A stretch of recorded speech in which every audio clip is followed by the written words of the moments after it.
Hey guys, this is Grimjaw, bringing you a ZVP. I'm currently playing on my Smurf account, Nightmare XXI, North America. I just got done with this game and I wanted to demonstrate how dominant Zerg is.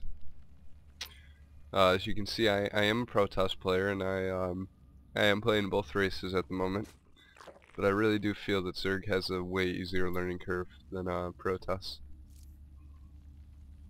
So we're going to speed it up and get through the beginning bullshit as always.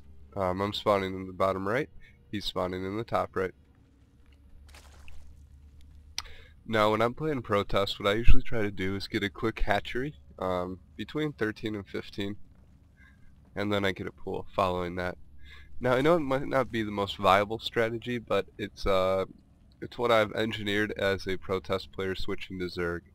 I feel that the faster you get your economy going, as long as they aren't rushing you, you are very well off. So as you can see, I'm getting a 13 hatch, which is a little greedy and dangerous because it can slow down your drone count. And it appears he is going for a straight 400 Nexus, so he's not even getting defense. The 6 pool would have draped him, but I'm not a cheesy player.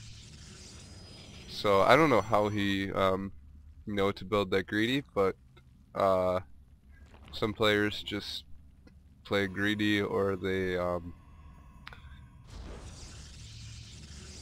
have some sort of hindsight that they can see that I'm hatching first without scouting.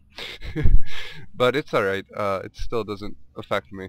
Right now I've seen everything he's got by sending my Overlord into his base. I'm moving it around, scouting a little bit, and mainly just getting my buildings up. I've currently created my third hatchery, and I'm just pumping out my first 2 queens right away. So immediately that's the opening I've been going with. I don't get gas until about 25 to 30. I find that a later gas helps you pump out more drones in the beginning. So as I said, right now I'm just mining up. He's ahead of me in probes because of that fast expand that he went.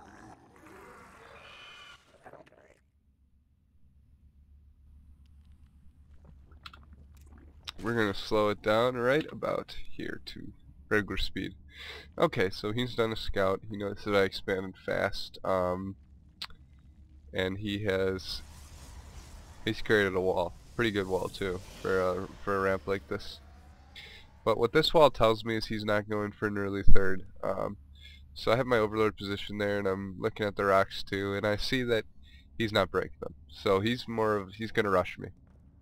Now Protoss have 2 different rush techniques: a 7-gate all-in or an immortal all-in. But for both you need Mass Roach.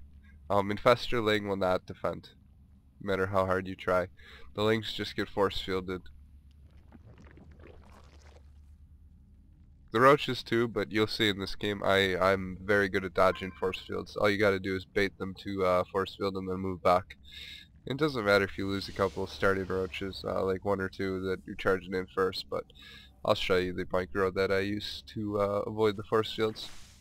So right now I'm just getting my economy up above his. Right now we're still equal, but I got my queens out, so now I'm doing my what do you call it? My injects.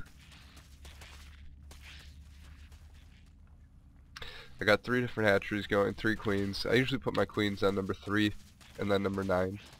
I usually do my quick injects with number 9, and then I attack with number 3 if I need the queens for battle. That way it helps separate them a little bit. So right now I'm just taking down my racks. I'm really expecting him to rush right now. What I'm expecting is either massive zealots coming in, or he's teching to that immortal all-in.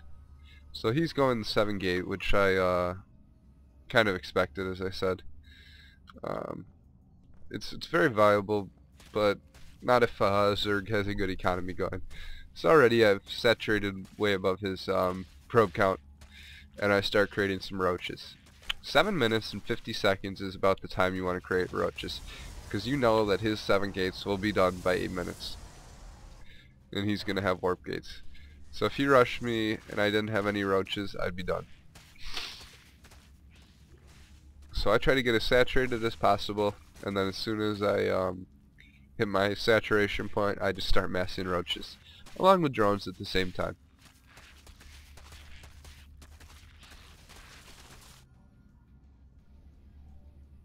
Right now he's saving up minerals, and he's gonna do a mass attack. You gotta wait till you get +1 armor. It's very viable.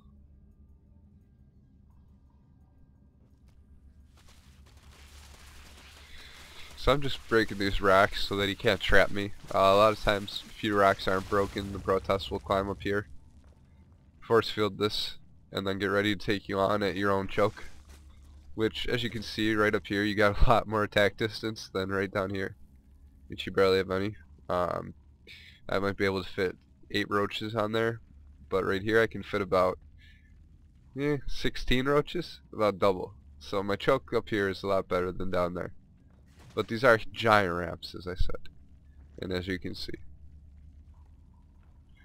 So he's basically prepared for the attack, and he's charging in. Now I've already started my roach mass roach. The person who popularized this strategy is mainly Stefano. You don't need spines. I just throw them up there always to get a little bit of a defense, you know, in case my roaches do fail, or if you get some good force fields. I have some extra range attacking units. And I usually put these up at around 930. It's my standard Versatile Protoss. Start massing roaches at 750, force spines up at 950, and as long as you're protected. Okay, so I see him go right there, make the pylon. I know that he's coming. So I move over here fast and get in position. Now as you can see, he's trying to do the force field separation right now. Now if he got one more force field right here and here, it might be viable. But right now I've slipped enough roaches in to defend myself pretty good. So jump over to the APM. So I'm really out microing him here, dancing around his force fields, kind of making him do some bad force fields and just keeping it up. My APM spikes to 400 during battles because I like to micro. I played Warcraft 3 at a very high level, and we only had about half the food. We could only make 100 food. So I'm used to just saving heroes, saving units like they're like they're Ultralisk.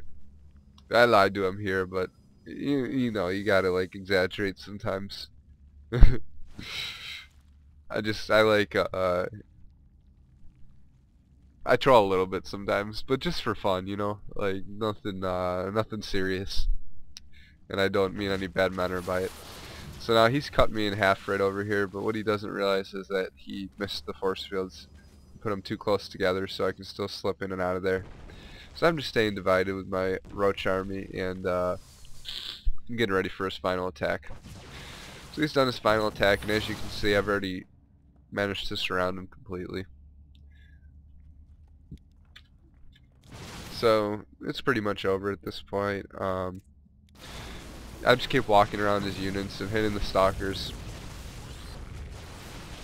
If he has immortals, I usually take the spines of my queen and focus the immortal, or I'll take like this little group of roaches, right click it up and focus the immortal from there. But as long as you got enough roaches, you will hold this attack off.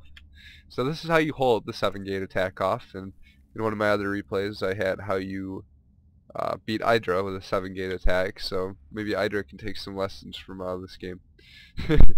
Just kidding.